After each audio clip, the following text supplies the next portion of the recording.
There are a lot of sick people out there. People that have 20 tabs open on their browser. People who say they prefer Pepsi than Coke. People who keep the toilet roll like this. But there are people even more deprived. People who have done things so horrible just knowing about them might make you want to crawl under your bed. Just look under your bed first. And while a whole lot of these horrible people have been men, women have had their fair share of monsters over the years. Here are the filthy secrets of some of the scariest women in history.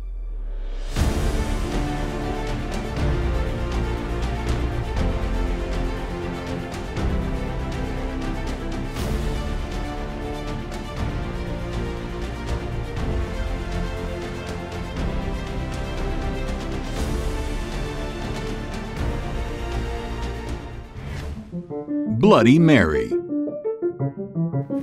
The Blood Countess and Bloody Mary might have been pretty good friends.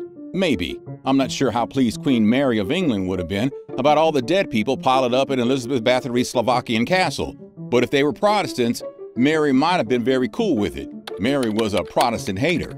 Queen Mary I was the daughter of Henry VIII during England's Tudor period. We recently made a video on why you wouldn't survive life in Tudor England, so we recommend checking it out after this video. Anyway, the times were marked by pretty severe swings between support for Catholicism and support for Protestantism. And there was a whole lot of persecution being doled out to either side, depending on who was on the throne. Unlike her father, Henry VIII, who split with the Catholic Church and basically created the Church of England so he could divorce a bunch of his wives, Mary was a devout Catholic. As a result, she spent her brief rule, which lasted from 1553 to 1558, trying to reinstall Catholicism as the official religion of England. And she did it pretty mercilessly. She kicked things off by restoring Catholic practices and ordering the burning of Protestant books. But it eventually escalated to the full-on execution of Protestants. During her reign, around 280 Protestants were executed for heresy, many of them by being burnt at the stake. This earned her the nickname Bloody Mary.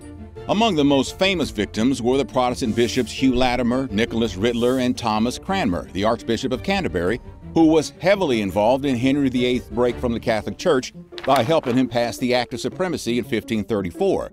Mary saw Cranmer's execution as a personal victory and reportedly ordered that he be burned slowly. Yeah, I'm thinking she didn't like him a lot. Mary's persecution of Protestants was controversial not only because of the number of people executed, but also because of the way in which they were. Burning at the stake was a particularly gruesome form of execution, and it was seen as a way to make a public spectacle of the victims and to intimidate other Protestants. Bloody Mary's bloody reign and her push towards making England Catholic again was largely reversed by her successor Elizabeth I, who would then seesaw and start persecuting Catholics. The things people do in the name of religion. The soap maker of Correggio. This hasn't been the cleanest of lists, and the soap made by this next woman is one you for sure wouldn't want to use anywhere on your body. Leonarda Ciunciulli was born in Italy in 1894 and suffered from health problems throughout her life. She had a total of 17 pregnancies during her marriage, but only 4 of her children survived into adulthood. Because of this, she was extremely protective of her surviving children and was devastated when one of her sons announced that he was enlisting in the Italian army during World War II. Leonarda was a superstitious woman who believed deeply in the power of magic and the supernatural, but things got really dark when she became convinced that the only way to protect her son from losing his life in the war was by sacrificing human lives. So she started looking for victims. She targeted women who were alone and had no family, believing that their disappearance would go unnoticed. She convinced her victims to write letters to their families, saying that they were moving away and would not be in contact again. She then drugged and killed them and used their bodies to make tea cakes and soap, which she would then serve up to her neighbors. She apparently figured that by making the soap, she'd be able to wash herself clean of the sacrifices. Leonarda was eventually caught and arrested after one of her 3 victims was reported missing by her sister. When the police searched Leonarda's home, they found the remains of 3 bodies and a pot containing human fat. Leonarda confessed to her crimes and was sentenced to 30 years in prison and 3 years in a criminal asylum. Creepily enough, Leonarda had paid a visit to a Romani fortune teller some years earlier, who reportedly told her that in your right hand I see prison, in your left hand a criminal asylum. Leonarda got both. So ding ding fortune teller person, you get to move on to the bonus round. Poisoning Borgia. Back in the late 1400s, there were rumors swirling around in Italy that the Pope's daughter really enjoyed poisoning people. Watch out for that sacramental cup of wine at church. It might have been spiked with something nasty if you got on the wrong side of Lucrezia Borgia. Lucrezia Borgia was the daughter of Pope Alexander VI and the sister of Cesare Borgia, a notorious Renaissance politician and military leader at the time. Lucrezia had a turbulent life. She was married 3 times, not the best look for the daughter of a pope, but the marriages were mostly politically motivated, like a lot of the marriages among powerful people were at the time. Her first husband was a guy named Giovanni Sforza, who was an influential Italian nobleman, and the marriage was mostly seen as a political one. Things took a turn for the worse soon after the ceremony. The marriage was annulled after Lucrezia's father, who was about to become pope, claimed that it had not been consummated and that Sforza was impotent. The move was seen as yet another political move by one of history's most politically savvy and cutthroat families, and a way to strengthen the Borgia family's other alliances in Italy. There were unsubstantiated rumors that Lucrezia played a hand in Sforza's death some years later, but nothing really concrete to base them on. Lucrezia got married again a couple of years later to a guy named Alfonso of Aragon, and it would be another short one. Alfonso was murdered shortly after his marriage to Lucrezia, and rumors immediately began to circulate that she had been involved in offing him. Some accounts suggest that she had him strangled, while others claim that she fed him a goblet of poisoned wine. And then she moved on to her third husband, another Alfonso, Alfonso d'Este. This Alfonso managed to outlive Lucrezia, so no poison rumors there. But there's speculation that she was involved in the fatal poisoning of her own brother Juan, and was even involved in the death of her father, the Pope. Yeah, she was something else. Wu Jiten. The only woman in history who's been considered a legitimate ruler of China was also one of the most ruthless female leaders of all time. Empress Wu Jiten ruled China during the Tang Dynasty from 665 to 705 AD. She's considered one of the most brutal female rulers of all time due to her ruthless tactics, political maneuvering, and controversial rise to power. Wu Jiten was originally a concubine of Emperor Taizong, but after his death, she was exiled to a Buddhist nunnery by his son, Gaozong. However, she managed to regain favor with Gaozong and eventually became his empress consort. When Gaozong suffered a stroke in 660, Wu became heavily involved in politics, and after his death, she seized power and declared herself empress. One of the most brutal aspects of Jiten's reign was her use of the secret police, who were given the power to execute anyone suspected of disloyalty or treason. She also employed propaganda to control the population and maintain a vast network of spies to keep tabs on her subjects. She was also known for her willingness to eliminate anyone who posed a threat to her power, including members of her own family. She even ended the life of her own daughter, Princess Taiping, for plotting against her, as well as several other family members and officials who were suspected of disloyalty. But Empress Wu wasn't just a ruthless, daughter-offing, secret police-loving, propaganda-spewing dictator. She also had a fashion sense. Wu was known for her extravagant spending on luxury items like silk and jade, which were seen as a sign of power and status. She probably enjoyed a good mani-pedi, probably was a gel-tip woman. She also commissioned the construction of several palaces and temples, many of which still stand today. But despite her brutal reputation, Wu was also credited with ushering in a period of prosperity and cultural development during the Tang Dynasty. She supported the arts and literature, and a lot of the most famous poets of the era were patronized by her court. Marianne Cotton. First up, we have a woman whose many husbands, children, and even her own mom kept mysteriously losing their lives from something called gastric fever. So are we to believe that gastric fever is like contagious? I mean, who do I look like, Willy Foo-Foo? But the actual cause was most likely the fact that Cotton was a bit of a psychopath. Marianne Cotton was born in 1832 in England, and it's thought that by the time of her execution 41 years later, she'd fatally poisoned as many as 21 people, including 3 of her husbands, several of her children, her stepchildren, her own mother, and others who were in her care. Cotton's poisoning spree started in the 1850s when she married her first husband, William Mowbray. Soon after their marriage, their infant daughter died of gastric fever, and William himself fell ill and died shortly afterward. Cotton received a small inheritance from William's death, which she used to support herself and her surviving children. Cotton remarried several times over the next few years, with each husband dying soon after the marriage. She also had several children, and a lot of them passed away in infancy or childhood. She also had a tendency to take out life insurance policies on her husbands and children, collect the payments after their death, and then move on to her next victims. Cotton's crimes went undetected for a while, but she eventually came under suspicion when her last husband, Frederick Cotton, fell ill and died. An investigation revealed that several of Cotton's previous family members had died under similar circumstances. All had been what doctors thought was this thing called gastric fever. But it turns out that the symptoms of gastric fever are a whole lot similar to arsenic poisoning. Cotton was charged with murder. The ensuing trial was a pretty high-profile one in Durham in March of 1873. The prosecution presented evidence that Marianne Cotton had poisoned several of her family members with arsenic over the years, including her own children, husbands, and stepchildren. The prosecution also argued that Cotton had killed for financial gain, taking out life insurance policies on her victims and collecting payouts after their deaths. Cotton initially pleaded not guilty to the charges against her, but the evidence against her was overwhelming, at least in the case of her last husband, Frederick Cotton. She was only convicted of his death, not any of the other suspicious deaths of her other family members over the years. The one was enough, though. The judge sentenced her to death by sending her to the scaffold. Cotton was executed on March 24, 1873 at Durham County Prison. Her execution was witnessed by a large crowd of people who had gathered outside the prison. Cotton remained calm and composed throughout the proceedings, and her last words were reportedly, "I am not guilty. I am not guilty. God knows I am not guilty." She reportedly didn't go quickly either, despite her pleas that she wasn't guilty.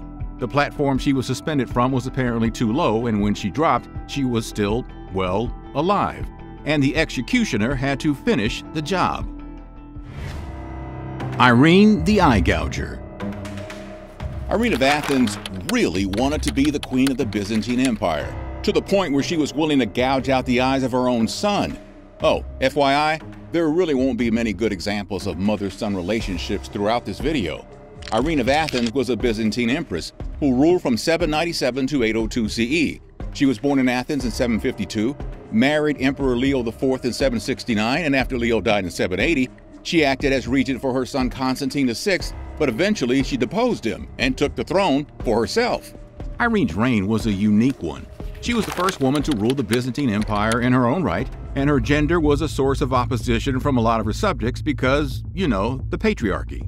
She also faced challenges from the military, who were not happy with her policies and leadership. When Irene's son, Constantine VI, came of age, he started challenging his mom's authority. Classic teenage drama, just one that had significant consequences for the fate of an entire empire. By 790, Irene had enough and threw her son in prison. This upset a lot of people, and Constantine was eventually freed and then staged a coup against his mom. Irene responded by raising her own army and staging a counter-coup. It was kind of a coup. Hers was successful, though. Constantine was yet again thrown into prison. This time, though, Irene had really had enough, and she ordered that Constantine should have both his eyes gouged out. Free science fact here. If you have your eyes gouged out, you can no longer see. Public service message from Captain Obvious. Anyway, the exact details of how Constantine lost his eyes are not super clear, but some sources say that it was done with a hot needle type of thing. Ooh. The decision to throw her son in jail and have him blinded had some pretty serious implications for the future of the Byzantine emperor. In 800 CE, Pope Leo III declared that the Byzantine throne was vacant, despite the fact that Irene was still sitting on it. Women, by law, were not allowed to head up the army or sit on the throne, so instead, Pope Leo nominated Charlemagne, the king of the Franks, and had him crowned on Christmas Day. Crisis ensued. Irene responded by trying to forge an alliance with Charlemagne, but she wasn't able to. More turmoil within Irene's own court sparked another coup in 802, and she was ousted and replaced by a guy named Nicephorus I. The Blood Countess. You know, hanging with someone nicknamed the Blood Countess ain't the same as hanging with someone nicknamed Pee-wee or Chip or Man-Man. Hungarian Countess Elizabeth Bathory lived up to the name in a big, horrible way. Bathory was one of those horror show type people who took people to her castle and did awful things to them. What's that? Oh, yeah, allegedly. What she was accused and eventually convicted for was pretty evil.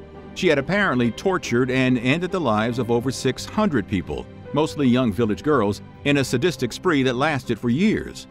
Bathory was born into a wealthy and powerful family in 1560, and she was raised in a castle in present-day Slovakia. She was well educated in all the noble ways that people got educated back then. She learned to speak multiple languages, learned to play music, was taught all the proper etiquette, and then got married to a count at the age of 15. Her husband was a military commander and was often away fighting wars, so Bathory was left in charge of managing their estates. Bathory's descent into sadism isn't exactly clear, but there are many theories about what may have driven her to commit such heinous acts. Some suggest that she suffered from mental illness. Others believe she was motivated by a desire for power or a sense of superiority over her victims. It could have been a combination of both. Living alone in a Slovakian castle can probably do strange things to people, but murder to the tune of 600 people doesn't really seem like one of them.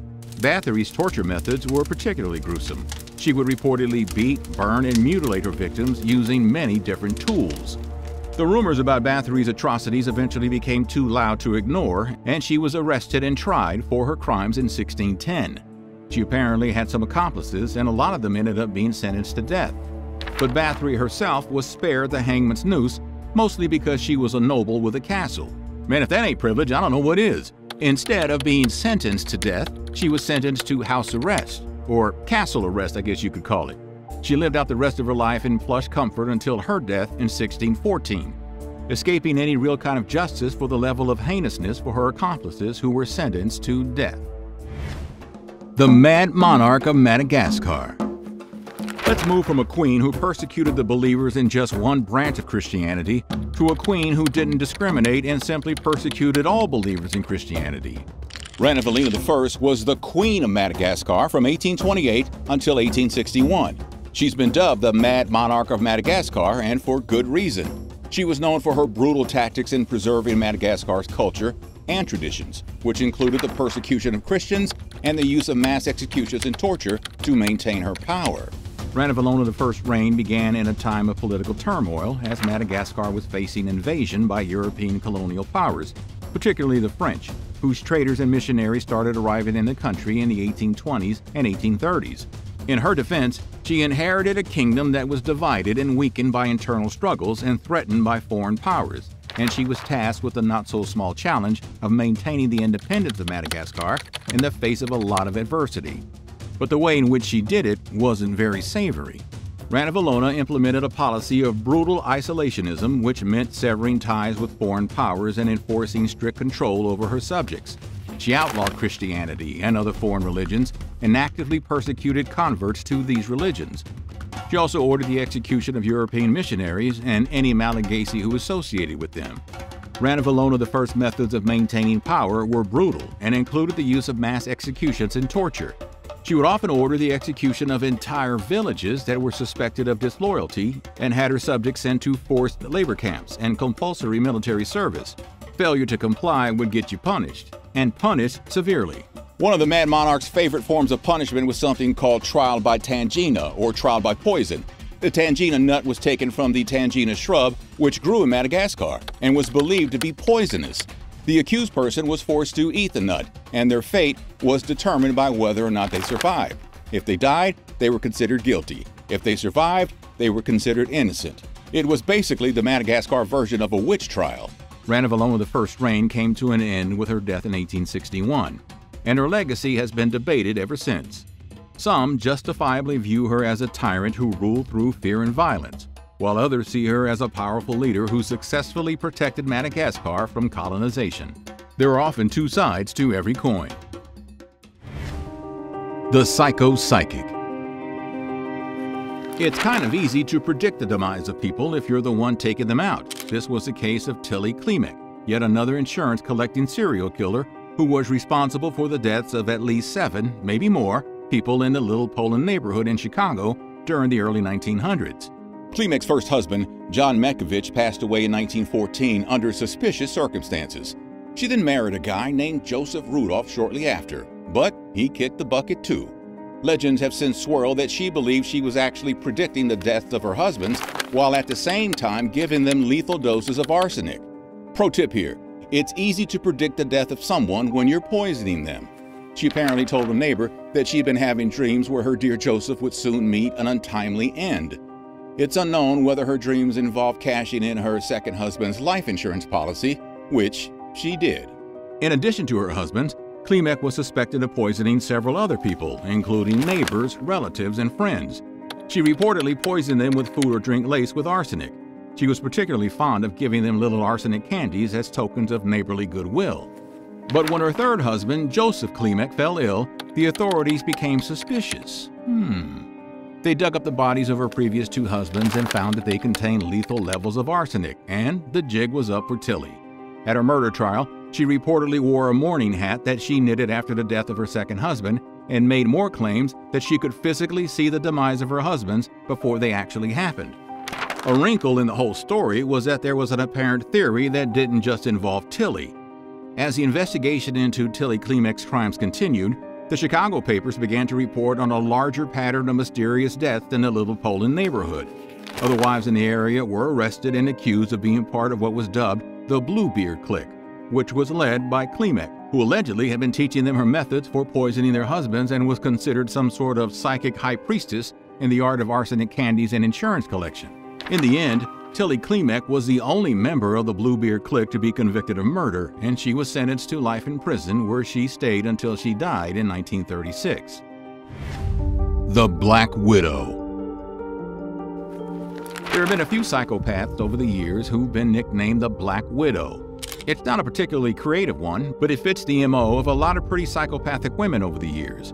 One of the most infamous ones might be Belle Gunness, a Norwegian-born American who had a hand in the deaths of possibly 40 or more people, and a lot of the time cashing in on some pretty convenient life insurance policies. Gunness came to the U.S. from Norway in the late 1800s and settled down first in Chicago. She married her first husband, Mads Sorensen, in 1884, and they had 3 kids, 2 of which died as infants under mysterious circumstances. Their father would join them soon after. He died of a brain hemorrhage on the exact day his one life insurance policy ended and a new one began. Interesting timing. Gunness ended up collecting $8,500. That's about $250,000 today. With that money, she moved to LaPorte, Indiana, and bought a pig farm. Her next victim/husband was a guy named Peter Gunness, a farmer from South Dakota. They got married in 1902, and Peter died less than a year later.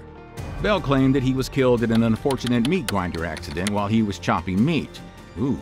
But some eyebrows were starting to get raised, and some had their suspicions that Bell may have taken him out herself, possibly by whacking him with a meat cleaver. In any case, the Black Widow collected yet another life insurance policy, this time worth $3,000 or about $90,000 today. Gunness soon started luring men to her farm through newspaper personal ads where she posed as a wealthy single woman seeking a romantic partner. She would communicate with her potential victims through letters and arrange to meet with them at her farm. Once they arrived, Gunness would gain their trust and persuade them to hand over their cash and life savings to her. Some of her suitors were even known to have sold their farms and homes before making the bad move of heading over to her farm. After the Black Widow got her money, the men would disappear without a trace, and Gunness would claim that they had left her or simply vanished. Nothing lasts forever, though, and rumors started circulating about the deaths and disappearances at the farm. In 1908, a fire broke out at Belle Gunness's farmhouse. Neighbors were quick to respond, but by the time they arrived, the farmhouse was fully engulfed in flames. After the fire was put out, investigators found the remains of 3 children and a woman's body, believed to be Gunness herself, in the rubble. The authorities figured that Gunness and her children had died in the fire, but as they looked more closely at the scene, they started finding little holes in the ground on her property, holes that had the remains of people in them. Investigators began to dig up the grounds of the farm, and as they did, they uncovered more and more bodies. In total, they found the remains of at least 12 people, but it's thought that the actual number of victims was much higher. The police launched a manhunt or woman hunt because they figured that Gunness had set fire to the house herself with her children inside in order to escape and avoid prosecution. She was never seen again. Do you have any other scary and evil women who've terrorized the history books? Let us know in the comments. And don't forget to like and subscribe for more nutty history.